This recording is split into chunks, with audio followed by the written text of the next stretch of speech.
Halo semuanya, saya Yosefani Putri Nurbaisi Simanjuntak dari Prodi Pendidikan Pariwisata Universitas Pendidikan Indonesia. Kali ini saya membuat video untuk memenuhi tugas ujian tengah semester mata kuliah Pendidikan Kewarganegaraan.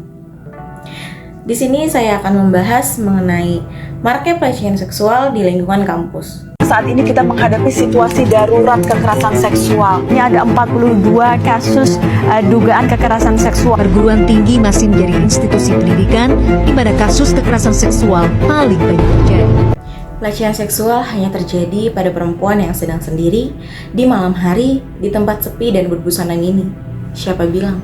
Kekerasan seksual dapat terjadi di mana saja dan kapan saja, termasuk salah satunya di lingkungan kampus.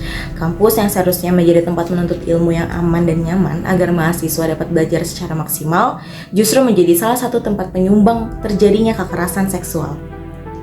Kekerasan seksual dapat berupa pelecehan verbal maupun fisik. Pelaku pelecehan seksual sendiri tidak mengenal usia dan siapapun orangnya.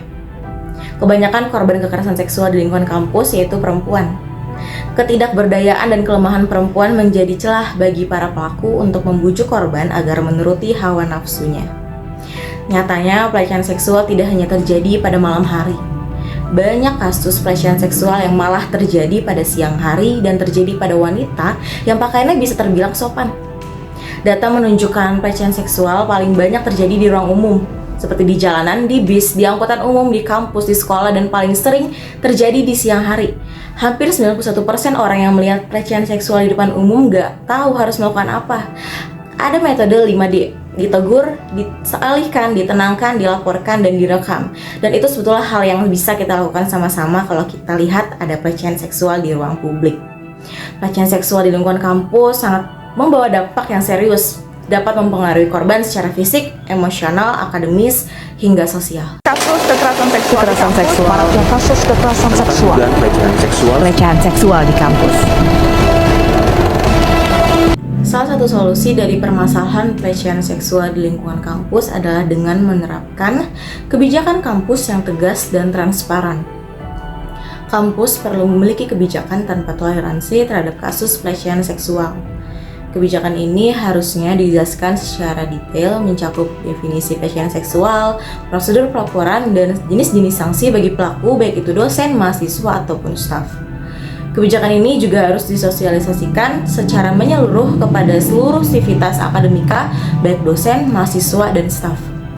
Sosialisasi bisa melalui orientasi mahasiswa baru, rapat dosen, seminar, atau bahkan poster dan media kampus, sehingga semua pihak mengetahui dan memahami aturan ini.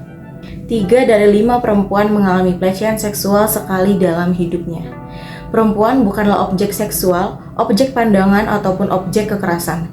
Namun perempuan adalah subjek yang pantas untuk dihargai layaknya manusia. Perempuan membutuhkan proteksi, perempuan juga perlu merasa aman keluar rumah terlepas dari apapun yang digunakan atau diperbuat. Tidak melawan bukan berarti lemah, tidak melapor juga bukan berarti takut.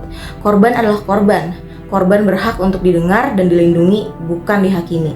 Bersama kita bisa saling mendukung dan melindungi tanpa menghakimi satu sama lain. You are not alone.